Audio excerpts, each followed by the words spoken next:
నా చేతులతో తవ్వటానికైతే ప్రయత్నించాను కానివ్వండి, ఒక 5-6 అంగుళాల వరకు తవ్వగలిగాను. ఇంకా అంతకు మించి వెళ్ళట్లేదు. చుట్టూ అసలు మొత్తం అంతా నిర్మానుష్యంగా ఉంది. దారి పక్కన ఎటువంటి చిన్న మండపం కానీ ఏమీ లేకుండా ఈ నందీశ్వరుని విగ్రహం అట్లా పడుంది. కడప ప్రాంతాన్ని పాలించిన కడప నవాబుల చేతుల్లోకి ఈ సిద్ధవటం కోట వెళ్ళిందంట. ఆ సమయంలో ఇక్కడ అనేక ఆలయాలు ఉండేవి. వాటిలో కొన్నిటిని ముస్లిం పాలకులే తొలగించేసి ఇక్కడ చాలా పెద్ద ఆలయం ఉండొచ్చు. ఇప్పుడైతే కనుక మనకి శిథిలాలు కూడా కనిపించట్లేదు కనీసం. ఇప్పుడు మనం వచ్చిన దారిలోనే చివరిగా పెన్నా నది దగ్గరికి వచ్చేసరికి ఇంతకు ముందే తెలుసుకున్న కడప నవాబుల కాలం నాటి ఒక మసీదు, అలానే ఒక దర్గా కూడా మనకి కనిపిస్తాయి.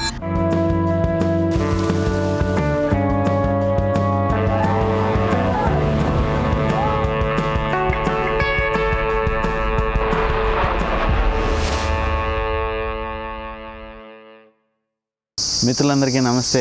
నేను మీ నాగార్జున కొల్లి, కడప జిల్లా నుండి. లాస్ట్ వీడియో మీరు చూసినట్లయితే కనుక మనం శ్రీశైలానికి ఉన్న 4 ద్వారాలని కవర్ చేస్తున్నాం. ఆ భాగంగా ఇవాళ శ్రీశైల దక్షిణ ద్వారం అయినటువంటి సిద్ధవటం గ్రామంలో ఉన్నాం. సో ఇప్పుడు కోటను చూడబోతున్నాం.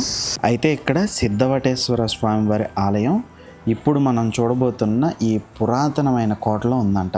ఇది విజయనగర సామ్రాజ్య పాలనా కాలంలో హిందూ రాజులు కట్టింది.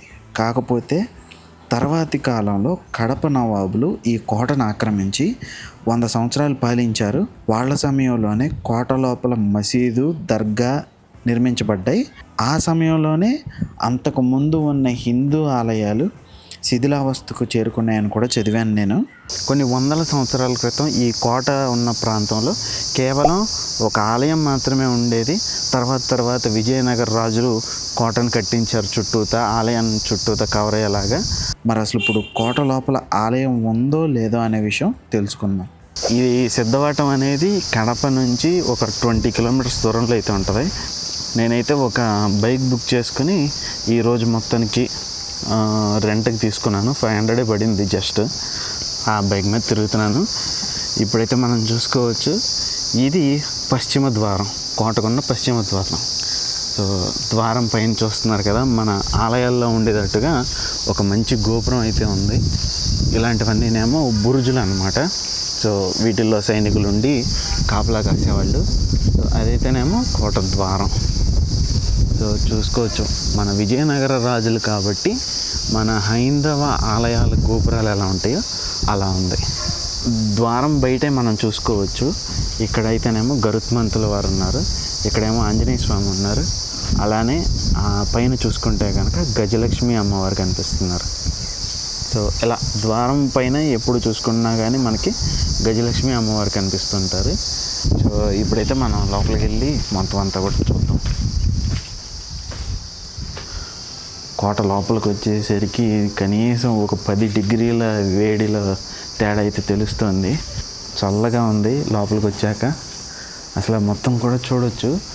ఒక రకంగా చూస్తే అచ్చం ఇది ఆలయంలాగా కనిపిస్తుంది కానీ కోటలాగా కనిపించదు. పురాతన ఆలయాల్లో స్తంభాలు ఎలా ఉంటాయి అచ్చం అట్లాగే కనిపిస్తుంది చూడండి మొత్తం అంతా కూడా.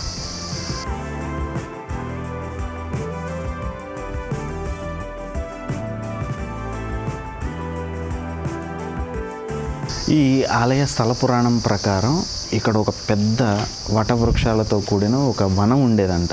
వటవృక్షం అంటే మర్రి చెట్టు. ఒక పెద్ద మర్రి చెట్టు ఉన్న ప్రాంతంలో అనేక మంది సిద్ధులు ఉండి తపస్సు చేసుకోవడానికి అనువుగా ఉండేసరికి ఈ ప్రాంతానికి సిద్ధవటం అన్న పేరైతే వచ్చింది.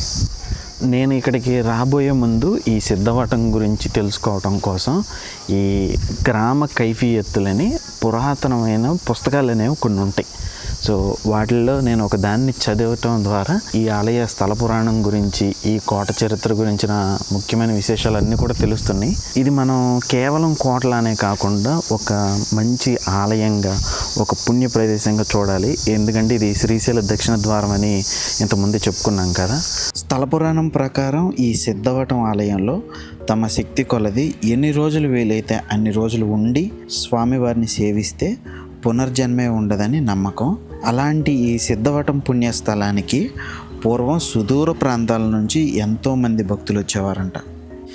ఇక్కడ కోటకు సంబంధించి మనకు కనిపిస్తున్న నిర్మాణాలన్నీ కూడా రాజులే నిర్మించిన సిద్ధవటేశ్వర స్వామివారి ఆలయాన్ని నిర్మించింది మాత్రం మహాభారత కాలానికి చెందిన భరత మహారాజు గారంట. వేటలో భాగంగా దేశం మొత్తం తిరుగుతూ ఉండగా ఈ ప్రాంతంలోని ప్రకృతి అందాలను చూసి ఇక్కడ తపస్సు చేసుకుంటున్న సిద్ధుల ద్వారా సిద్ధవటం అనేది శ్రీశైల దక్షిణ ద్వారం అని తెలుసుకుని స్వామివారి ఆలయాన్ని నిర్మించారంట.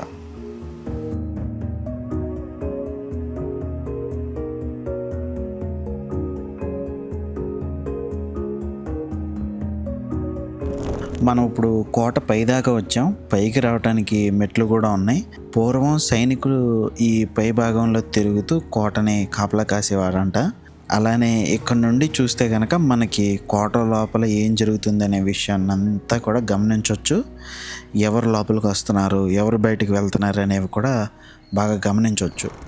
ఇందాక మనం ఎంటర్ అయింది ఈ గోపురం కింద నుంచి. మీకు ఇంతకుముందు ఆ కింద నుంచి దీన్ని చూపించాను. దీని పేరు ఒక బురుజ్ అని చెప్పి. ఇప్పుడు లోపల ఎలా ఉందో చూద్దాం. ఇలాంటి వాటిల్లో ఇదివరకు సైనికులు కాపలా కాసేవారంట. మీకు ఇక్కడ కన్నాలు కనిపిస్తున్నాయి కదా, యుద్ధాల సమయంలో శత్రువుల మీద వీటిలోంచి దాడి చేసేవారు అన్నమాట. ఒక్కోసారి వేడివేడి నూనెను పోయటం, లేదా బాణాలు వేయటం, బరిసెలు వేయటం లాంటివన్నీ కూడా చేసి కోటని కాపాడేవాళ్ళంట.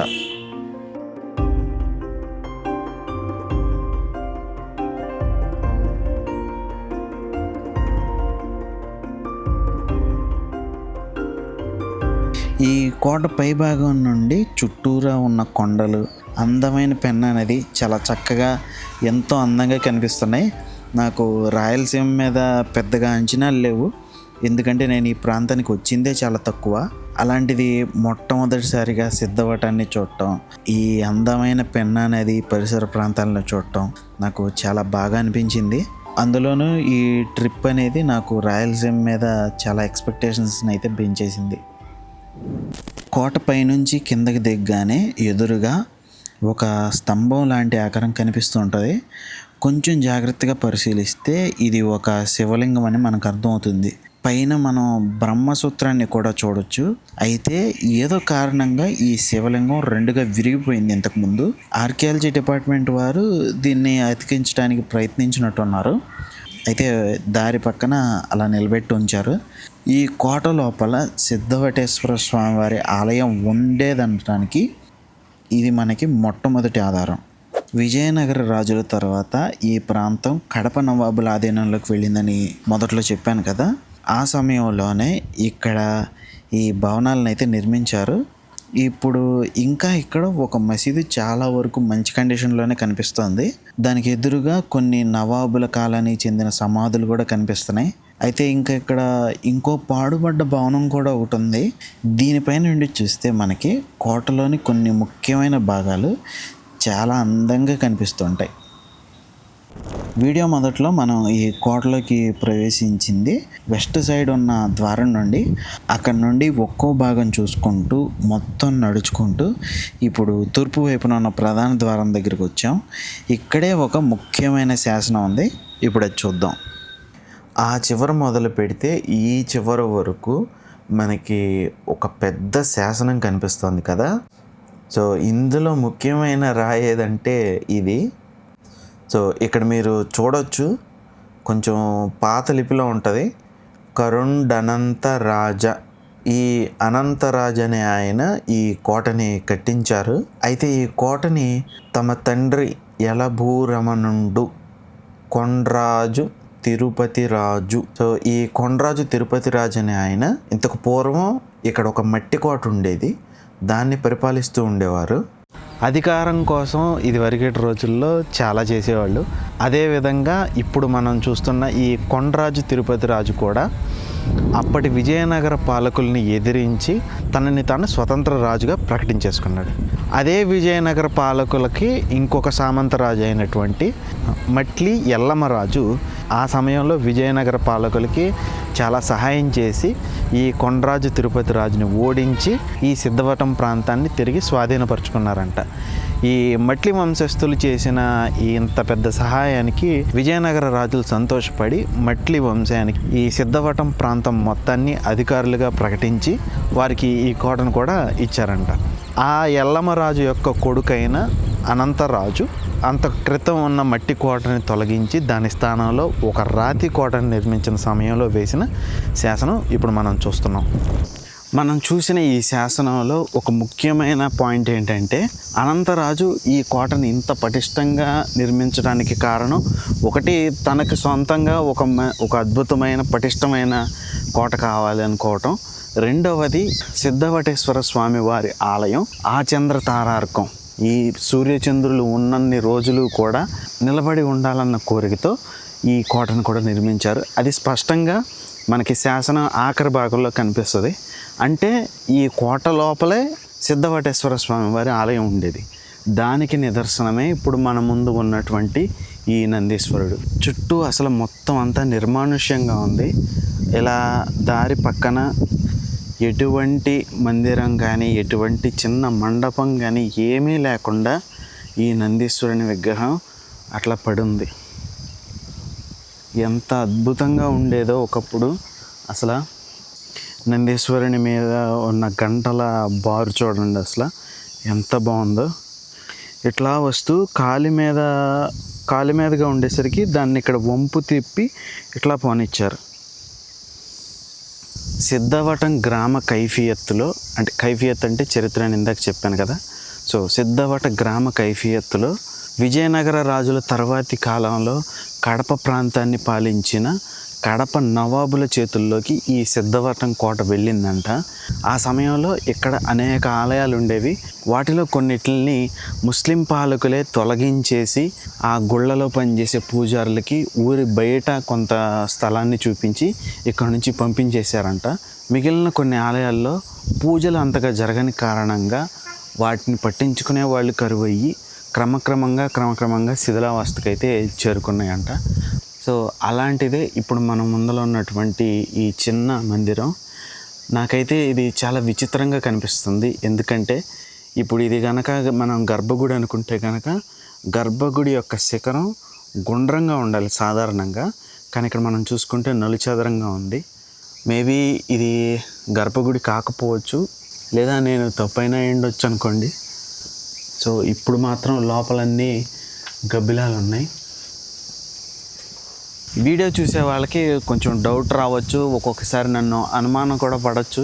ఎందుకంటే వీడియో ఏంటో చెప్పేస్తున్నాడు, ముస్లింలు వచ్చి ఈ ఆలయాలను కూల్చేశారని ఏదో చెప్పేస్తున్నాడు, జనరల్గా అట్లా జరుగుతాయి కదా అని ఇక్కడ కూడా అట్లా చెప్పేస్తున్నాడు అనుకుంటారేమో. నేను ఆధారాలను కూడా స్క్రీన్ మీద ఇస్తున్నాను చూడండి. ఈ పీడిఎఫ్ని కుదిరితే కనుక నేను డిస్క్రిప్షన్లో లింక్ చేస్తాను, తప్పకుండా చూడండి. మీకు ఓపుకుంటే కనుక పేజ్ నెంబర్లతో సహా కూడా ఇస్తున్నాను చూడండి. సో ఈ కైఫియత్తులో కనిపించే వాళ్ళందరూ కడపకు చెందిన నవాబులు. సో వారి పాలనలోనే ఇప్పుడు మనం చెప్పుకున్న సంఘటనలన్నీ కూడా జరిగాయి. దానికి నిదర్శనమే ఇప్పుడు మనం చూసిన ఈ నిర్మానుష్యంగా ఉన్నటువంటి ఈ చిన్న ఆలయం. అలాంటివే ఈ చుట్టుపక్కల ఇంకా చాలా కనిపిస్తున్నాయి కూడా. ఇటుక రాళ్లతో చేసినవి చిన్నవి కనిపిస్తున్నాయి. మనం పక్క నుంచి వెళ్ళిపోతుంటే కనుక అసలు ఇక్కడ ఏముందనేది కూడా చూడం. కానీ ఇందులో మధ్యలో చూడండి ఒక శివలింగం అయితే కనిపిస్తుంది. ఒకసారి నేనైతే అక్కడికి దిగి చూడాలనుకుంటున్నాను. సో ఇది ఇంకొక నిదర్శనం ఇక్కడ గుళ్ళు ఉండేవి అని అనటానికి. మరి ఆర్కియాలజీ విభాగం ఎందుకని ఇక్కడ తవ్వకాలు చేపట్టట్లేదు అనేది నాకు తెలియదు, కానీ ఇదైతే కనుక ఖచ్చితంగా శివలింగంలానే కనిపిస్తుంది. నేను నా చేతులతో తవ్వటానికైతే ప్రయత్నించాను కానివ్వండి, ఒక 5-6 అంగుళాల వరకు తవ్వగలిగాను. ఇంకా అంతకుమించి వెళ్ళట్లేదు. ఒకవేళ ఆర్కియాలజీ విభాగం వాళ్ళు ఈ వీడియోని చూస్తుంటే దయచేసి మట్టిలో నుంచి స్వామివారిని బయటకు తీయాలని అయినా కోరుకుంటున్నాను. ఇప్పుడే ఒకటి గమనించాను, ఇక్కడ నుంచి వెళ్ళిపోబోయే సమయంలో స్వామివారికి నేరుగా ఎదురుగుండా చూడండి మనం ఇప్పుడే చూసిన నందీశ్వరుడు ఉన్నారు. సో నేను అనుకోవటం ఇక్కడ చాలా పెద్ద ఆలయం ఉండొచ్చు. ఇప్పుడైతే కనుక మనకి శిథిలాలు కూడా కనిపించట్లేదు. కనీసం మేబీ ఆ శిథిలాలను ఉపయోగించుకొని ఈ కోటలోని కొన్ని భాగాలను నిర్మించారేమో. సో మనకి కనీసం కనిపిస్తున్న ఆధారం వచ్చేసి ఈ గర్భగుడి, అందులో ఉన్న స్వామివారు, అలానే నందీశ్వరుడు. అసలు ఆల్మోస్ట్ నేనైతే మళ్ళీ తిరిగి వెళ్ళిపోదాం అనుకున్నాను. ఈ పక్కనే మళ్ళీ చెత్తలో చూడండి శివలింగం యొక్క పానవట్టం కనిపిస్తుంది. సో ఖచ్చితంగా ఇది ఒక శివాలయమే. ఖచ్చితంగా ఇదే శ్రీశైల దక్షిణ ద్వారమైనటువంటి సిద్ధేశ్వర స్వామివారి ఆలయం. స్కాంద పురాణం శ్రీశైల ఖండంలో చెప్పబడిన మహిమాన్వితమైన శ్రీశైల దక్షిణ ద్వారం సిద్ధవటంలో సిద్ధేశ్వర స్వామి వారి ఆలయ దుస్థితి ఇది. ఇప్పుడైతే కనుక మనం కోటకి దక్షిణ భాగంలో ఉన్నటువంటి ఒక మసీదు ఉన్న ప్రాంతానికి వస్తున్నాం. ఇక్కడే ఒక దర్గా కూడా ఉంది. ఆ పక్కనే మనకి పెన్నా నది కూడా కనిపిస్తూ ఉంటుంది. సో ఇప్పుడు ఆ విషయాలన్నీ చూద్దాం. పైకి వెళ్ళొచ్చేమో చూద్దాం, అడిగి తెలుసుకుని వెళ్దాం పైకి. ఇప్పుడు మనం వచ్చిన దారిలోనే చివరిగా పెన్నా నది దగ్గరికి వచ్చేసరికి ఇంతకుముందే తెలుసుకున్న కడప నవాబుల కాలం నాటి ఒక మసీదు, అలానే ఒక దర్గా కూడా మనకి కనిపిస్తాయి. ఇక్కడ ఉన్న వాళ్ళని పర్మిషన్ అడిగి తీసుకుని నేను ఈ ప్రాంతాలను అయితే షూట్ చేస్తున్నాను. సో ఇంతకుముందు మనం కైఫియత్తులో తెలుసుకున్నటువంటి మసీదు కానీ దర్గా కానీ ఇవే. అలానే ఈ కడప నవాబుల తర్వాత వచ్చినటువంటి మైసూర్ని కేంద్రంగా చేసుకుని పాలించిన ఈ టిప్పు సుల్తాన్, హైదర్ అలీ, వీళ్ళ గురించి కూడా పెద్దగా తెలుసుకోవాల్సింది, పెద్దగా వాళ్ళ గురించి ఇక్కడ గొప్పగా చెప్పుకోవాల్సింది కూడా నా రీసెర్చ్లో అయితే నాకేం తెలగలేదు. అందుకని నేను వాళ్ళకి సంబంధించిన పార్ట్ని మాత్రం ఆపేస్తున్నాను. ఒకవేళ ఎవరికైనా చదవాలనిపిస్తే కనుక నేను ఇంతకుముందు ఇచ్చిన కైఫియత్తుని చదవండి. ఇప్పుడు మీకు ఇక్కడ కనిపిస్తున్నది వచ్చేసి ఒక కోట బురుజు లాంటిది.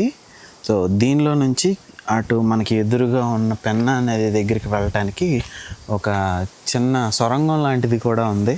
మనం ఇప్పుడు అక్కడికి వెళ్దాం. కనిపిస్తుంది కదా, అక్కడ చిన్నగా ఉంది.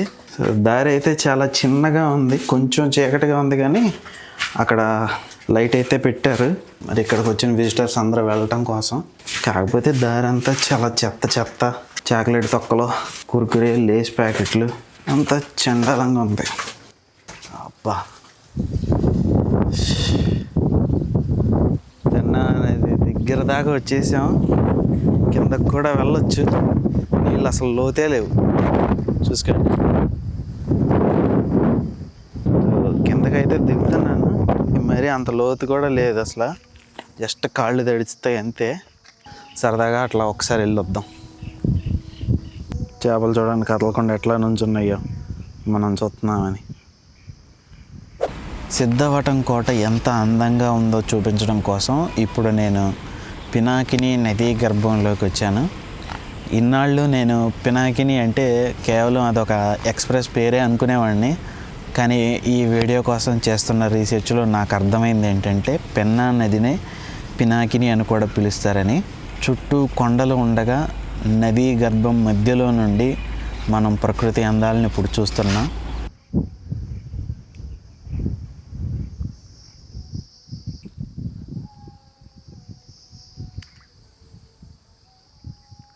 ఇక ఫైనల్గా నేనేం చెప్పదలుచుకున్నానంటే, ఒకప్పుడు ఇలాంటి ప్రాచీన పురాతన పుణ్యక్షేత్రాలు, ఆలయాలు మన హిందూ ధర్మానికి ఎంతో ముఖ్యమైనవి. ఎక్కడైనా గుడి కట్టుకోవచ్చు అంటే కుదరదు, అట్లా కాదు. దానికి ఒక పద్ధతి ఉంటుంది, ఆగమ శాస్త్రాలు అనేవి ఉంటాయి. ఒక ప్రదేశంలోనే ఎందుకు గుడి కడతాం? అక్కడ ఏదన్నా పుణ్యపురుషుడు వెలసి తపస్సులు చేసుకోవటం వల్లనో, లేకపోతే స్వామివారు స్వయంభూగా వెలవటం వల్లనో, లేదంటే కొన్ని ప్రదేశాలు ఏకంగా మన పురాణాల్లోనే ప్రస్తావించబడ్డాయి. అలాంటిదే ఈ సిద్ధవటం కూడా. ఏకంగా స్కాంద పురాణంలోనే ఈ సిద్ధవటం గ్రామం, ఈ క్షేత్రం అనేవి ప్రస్తావించబడ్డాయి. అంటే దాని విలువ మనం అర్థం చేసుకోవాలి. ప్రస్తుతం చూసుకుంటే ఇక్కడ కోట లోపల ఎటువంటి ఆలయం లేదు, అన్నీ కూడా నేలమట్టం అయిపోయి ఉన్నాయి. మన ఆలయాలని రక్షించుకోవాల్సిన బాధ్యత మనదే కదా. ఇది నా ఒక్కడి వల్ల ఏది కాదు. నేను చేయగలిగింది మన ధర్మం పట్ల చరిత్రలో జరిగిన అన్యాయాల్ని ప్రపంచానికి పరిచయం చేయటం. సో అది నేను నా వంతుగా నేను పూర్తి చేస్తున్నానని నేనైతే అనుకుంటున్నాను. అలానే ఆర్కియాలజీ విభాగానికి ఇది నా రిక్వెస్ట్ అన్నమాట. మీ దగ్గర ఈ సిద్ధవటం క్షేత్రానికి సంబంధించినటువంటి అన్ని ఆధారాలు ఉంటాయి. సో వాటన్నిటిని పరిశీలించి ఈ కోట లోపల శ్రీశైల దక్షిణ ద్వారమైనటువంటి సిద్ధవటేశ్వర స్వామి వారికి ఆలయాన్ని కట్టించమని, చిన్నదైనా సరే ముందు ఒక చిన్న మందిరం అయినా ఏర్పడితే భక్తులు అలానే పర్యాటకులు వాటిని దర్శించుకుని ఆ వచ్చిన ఆదాయం ద్వారా మనం ఇంకా కొంచెం ఆలయాన్ని అభివృద్ధి పరచుకోవచ్చు. సో ఇది నా సజెషన్. మీరేమనుకుంటున్నారో అదంతా కూడా కామెంట్ చేయండి. ఆర్కియాలజీ విభాగానికి సంబంధించి ఎవరైనా ఈ వీడియోలు చూస్తుంటే కనుక ఇది నా రిక్వెస్ట్గా భావించండి. ఇంతకుముందు వీడియోలో చెప్పుకున్నట్లే నేను మళ్ళీ ఇంకొకసారి చెప్తున్నాను, ఇది కొంతమందికి తెలియకపోవచ్చు కదా. ఇది మనం చేస్తున్న శ్రీశైల గిరి ప్రదక్షిణ. మన పూర్వీకులు కొన్ని వందల సంవత్సరాల క్రితం ఈ శ్రీశైలానికి 4 దిక్కుల్లోనూ ఉన్న 4 పుణ్య ప్రదేశాలని దర్శించుకోవటాన్ని శ్రీశైల గిరి ప్రదక్షిణగా పరిగణించేవాళ్ళు అనమాట. ఈరోజు మనం చూస్తున్న ఈ సిద్ధవటం గ్రామం వచ్చేసి అందులో రెండవది, అది దక్షిణం వైపున ఉన్నది. సో ఇంకా మనకి 2 బ్యాలెన్స్ ఉన్నాయి. ఒకటి వచ్చేసి ఆలంపూర్, ఆ తర్వాత వచ్చేసి ఉమామహేశ్వరం అని చెప్పి, ఇది అంత పెద్దగా ఎక్కువ మందికి తెలియదు దీని గురించి. సో ఈ 2 బ్యాలెన్స్ ఉన్నాయి అన్నమాట. అయితే నేను ఈ సిద్ధవటానికి వచ్చిన ట్రిప్ ఇక్కడితో ముగిసిపోలేదు. ఇంకా 2 ప్లేసులు ఉన్నాయి. జ్యోతి సిద్ధవటం అనే ఇంకొకటి, అలానే మన తెలుగు వారందరికీ బాగా పరిచయమైనటువంటి ఒంటిమిట్ట రామాలయం. ఈ రెండింటిని కూడా కవర్ చేయబోతున్నాను. వాటికి సంబంధించిన వీడియోలు నెక్స్ట్ వారంలో వస్తాయి. సో వాటిని కూడా తప్పకుండా చూడండి. సో వచ్చే వీడియోలో మనం జ్యోతి గ్రామంలో ఉన్నటువంటి జ్యోతి సిద్ధేశ్వర స్వామి వారి ఆలయం దగ్గర కలుసుకుందాం. సెలవు.